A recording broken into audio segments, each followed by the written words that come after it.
Hello, guys. Happy Monday. Welcome to my podcast, Fiercely Growing You. If you're friends with me on Instagram, this episode is going to be like a continuation compilation of two things that I put out last week. I did my Instagram live session about like motivation and not feeling like doing stuff. And then my Thursday thoughts quote was a quote from David Goggins. And I actually just sent that same quote for my newsletter. Um, which today's Saturday that I'm recording this. You guys know that I typically record it on Saturdays. So again, if you get my newsletter, you would have gotten it this past weekend. And I just kind of wanted to put all of those concepts together. It's something that's really been in my brain. And there's a couple different avenues that I'm going to talk about. And I think it's all going to come together really well. So, first, let's talk about the David Goggins quote that I put out there. And the thing is the hot take that I have for him is I admire the shit out of him because he is such a disciplined person. And I also know that it was not easy for him to become this way. Like he had to work really, really hard to get here. He did not have the best upbringing. He speaks about his relationship with his father. It was not a good one. He was overweight a lot. He had to do a lot of work to become a Navy SEAL.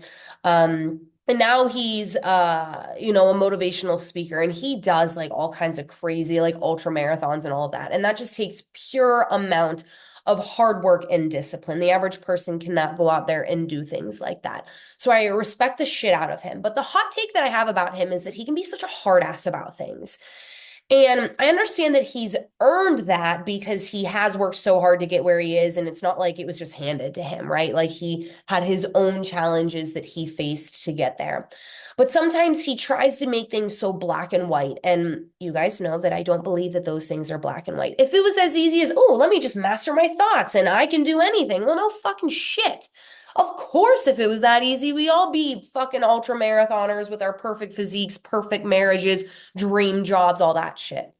So the quote that I shared was, the biggest war you will ever go through is right between your own ears. It's in your mind. We're all going through a war in our mind, and we have to callous our mind to fight that war and to win that war. And the reason I love the quote so much is because it's exactly why he's successful. He's not sitting here saying that your thoughts have to be perfect. He's not sitting here saying that you're not allowed to have negative thoughts. He's not sitting here saying that you're not allowed to have challenges because all that stuff is present. Life happens, shit happens, we're negative, we spiral on that. Our brain naturally feeds into the negative thought process, and it can really affect our decisions and our habits, right? So, what he's saying is, that part where he says, callous our mind, you're training it. And that aligns so much with what I believe in.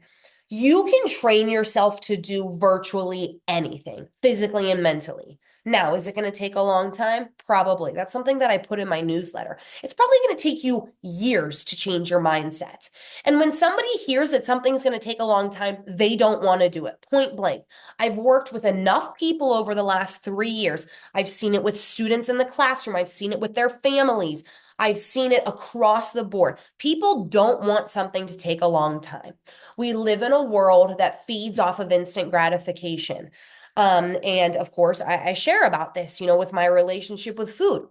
A lot of times, the reason that when we eat something and then we keep eating it is because it's that instant reward. When you eat something that's calorie dense, high in carbs, high in fat, it's very highly palatable. It triggers that reward system in our brain, and it's an immediate trigger. That's why it's like, oh, I'll just have 2 Oreos. Then before you know, you've eaten half the pack of Oreos because it tastes so good and your brain wants more, more, more. I have that conversation with clients a lot. Well, if I just have one bite that I want more. Well, no shit. That's naturally what your brain does. That's a naturally occurring chemical process in your brain. That's why you have to train it. That's why you have to practice things because what naturally occurs or what is occurring for you right now is something your body and your brain is used to. So you have to train it to be different. This is why I preach about mindfulness. This is why I preach about routine.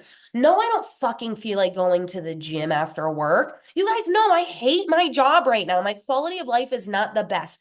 I am working harder than ever, making the least amount of money as ever, and there's no end in sight for me to promote up, which I thought was going to be a quick opportunity for me. I took this job for the long-term benefits, right? My days are exhausting. We are short-staffed. the culture and the morale sucks. I'm in a position where I'm trying to change it and it's really hard to do so. Do you think I want to fucking go to the gym? No, I'm exhausted.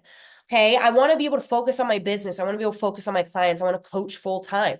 Do I want to go to work every day? Do I want to clean my house? Do I want to go to the gym? No, I don't want to do any of that stuff. But you want to know why it happens is because I have such a routine that I just do it. And again, if you don't have that routine, it sounds crazy. There's no way that works, Courtney. Yeah, it fucking does, because it wasn't always my routine. I had to make it a routine. I had to practice. I had to fine tune. I had to do trial and error. I had to do all of these things to make it where it's just what I go and do every single day, right? I talked about this on my live session with motivation, and that's why I kind of wanted these things to go in together. The little caption or whatever on my live session on Wednesday was I don't feel like it. Raise your hand if you've ever had to do something that you don't feel like doing. Yeah, all the time. Okay. Yes. Oh my God. If I didn't have to do what I didn't feel like doing, I wouldn't fucking do anything. My house would be filthy. I'd be so fucking obese. I would not be working. It's just like, think about it. Majority of the things that you do day to day, you don't feel like doing. You don't feel like waking up to your alarm. You don't feel like wearing, I don't know, nice clothes to work. Like, yeah, sometimes I want to show up to work in sweatpants and a crop top. You know, no, I don't feel like cooking dinner. Raise your hand if you've ever not felt like cooking dinner and then you drive through the drive-through. You know what I mean? Like, of course we know that's a thing. And that's why we create the habits. I don't believe in motivation. And if you listen to David Goggins, that man doesn't believe in motivation either. Motivation is not what made him successful. Motivation is not what made him in the top, what, probably 0.5% of human beings when it comes to physical strength and capability. No, it wasn't fucking motivation. It's because he challenged his thoughts. He practiced changing his thoughts. He created habits and he did them over and over and over again. Talk to my clients a lot about Groundhog Day. That's a movie, right? It's a movie where the same thing happens over and over again. Shocker, I haven't seen the movie, just like I haven't seen a billion other movies, but I know the concept, right? And yeah, a lot of times when we're working towards a goal, it is Groundhog Day. You got to do the same thing over and over and over again, consistently, repeatedly, over time.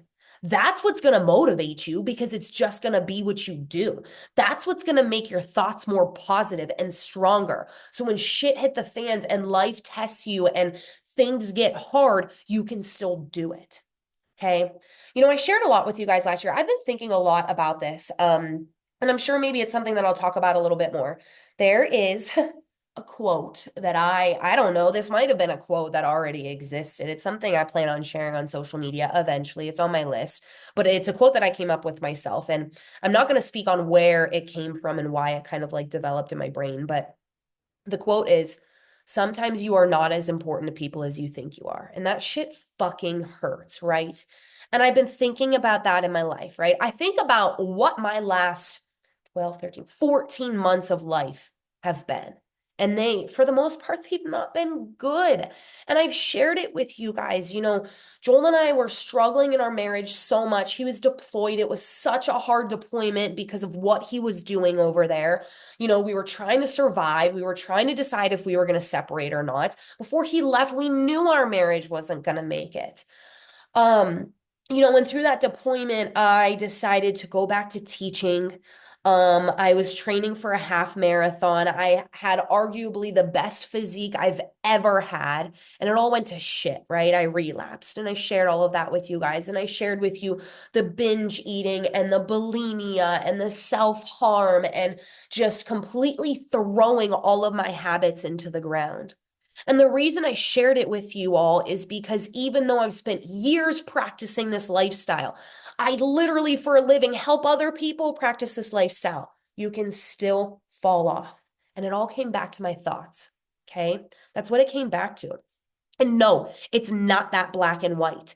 Because again, if I could have mastered my thoughts that easily, I would not have relapsed. I would not have gone down those dark roads that I went down for months. I would not have sabotaged. I would not have made a lot of the decisions that I made. And I know that. I know that. I know that. It's not that black and white. But the reason I was able to pull myself out of it was because of the habits that I have created. It wasn't motivation. I wasn't fucking motivated to pull myself out of that. You know what I was motivated to do? Fucking end it all. That's what I was motivated to do. I didn't want to be here anymore. I didn't want to live anymore. Okay. So I share this with you guys because even when it doesn't work, it can still work. Okay. Because look where I am now. I took that and I said, you know what? We're going to go into a bulk. We're going to fucking build muscle and we're going to do this all over again. And that's exactly what I'm coming out of. My relationship with food is way better again. I'm eating more food on purpose than I've ever eaten in my entire life, which has allowed me to train super duper hard. I already know going into a deficit, I'm only going to have to lose half the amount of weight I thought because I've built muscle. So my shape is going to look completely different. Okay. And this is all while going through a lot of stuff. I'm still going through a lot of stuff right now. And I felt more alone than ever. So I kind of like went away from that important quote. So let me go back to that. What I realized is because of my struggles in the last 14 months, I did not show up for the people in my life the way that I needed to and I wanted to. And it basically ended friendships. I have a couple quote friends that I talk to because we send Snapchats every day. I don't actually know what's going on in their life. They don't actually know what's going on in my life. Really, the closest friends I have are my clients. And I think that happens because we talk every day and I'm using my own experience to help them and they're being vulnerable with me. So it just naturally produces a friendship. Um, my relationship with my family has changed too, because I couldn't be the person that I needed to be for those relationships and those situations to stay how they were. And now that I've come out of it and I'm doing okay again and I'm working towards goals and doing whatever it is I'm doing, you can't go back. Those relationships and those friendships will never be the same. And I don't know that I want to go back because I think that I realized when I was drowning, when I was literally fighting for my life to not do something stupid and end it all, I didn't have those people show up for me the way that I needed them to. And it feels very selfish to say that because as I was drowning, I don't know what they were going through. Maybe they couldn't show up for me, right? And I guess going back to this war in our mind that David Goggins talks about, that's what it is. At the end of the day, it's you, yourself, and you. Like it's nobody else. It's not your dog. It's not your partner. It's not your friend. It's not your boss. It's not the gas station tenant that brings out your coffee every day. It's you and you. That's it. Sure, those other people exist in your life. Sure, those other people might be important in your life. But at the end of the day, when it's all said and done, you are all that you have. So when I say fuck motivation, when I say do the mindfulness practices to help your thoughts, pick up a hobby, write in a journal, go for a walk, do some yoga and meditation. When I tell you to create a schedule and cue yourself to do that schedule, set an alarm, put a sticky note on your mirror, have a friend text you. There's all a purpose, right? It's not for nothing. It's not to get on here and talk about buzzwords and try and get clients. I don't give a shit about any of that. It's because I wholeheartedly believe in what I'm talking about. Because when it comes to the science of our brain, it works. When it comes to you wanting to be a successful human being and reach your goals, it's what you're going to have to do, period. So yeah. And I mean, I'm still facing that stuff every day. Today I just wanted to fucking lay in bed. I did not want to get up and get my steps. I had a lash appointment. I did not want to drive to my lash appointment. I needed to clean. I needed to prep stuff for the week. I didn't want to do anything. I've had a migraine for 5 days. Like right now, it is throbbing across my forehead and the base of my neck. Light. I'm sensitive to light. Like it's awful. I've had it all week. Usually I can sleep it off. I haven't been able to sleep it off. I call it a migraine. Maybe it's just a really bad headache. I don't know. The sensitivity to light and like when it's like in the base of my neck is typically when I call it that.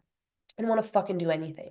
But it was beautiful outside. So after my lash appointment, I went and walked on the trail for a little bit, probably about 2 miles. So, I got my entire house clean. I got my laundry done. I have all my stuff laid out for Monday already. I need to do a little bit of meal prep tomorrow. I'm recording this. I did my newsletter. I'm prepping content for the week. No, I don't want to do any of it, guys. Sometimes I just don't. I'm tired. I'm fucking tired. Okay. And every single one of you listening to this can agree you're tired. Life is fucking hard. There's a lot of uncertainty, everything that is happening with the change of administration. Is it affecting you? Is it not? Do you agree with it? Do you not? I don't give a shit about any of that. But our country is going through changes and it affects you and it's scary and you're gonna think about it all the time. Okay.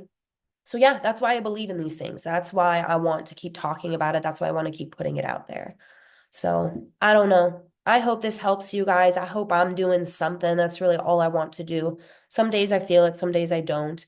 I don't know. I just know that it's hard for everybody. So just know that you're not alone. Know that I'm here.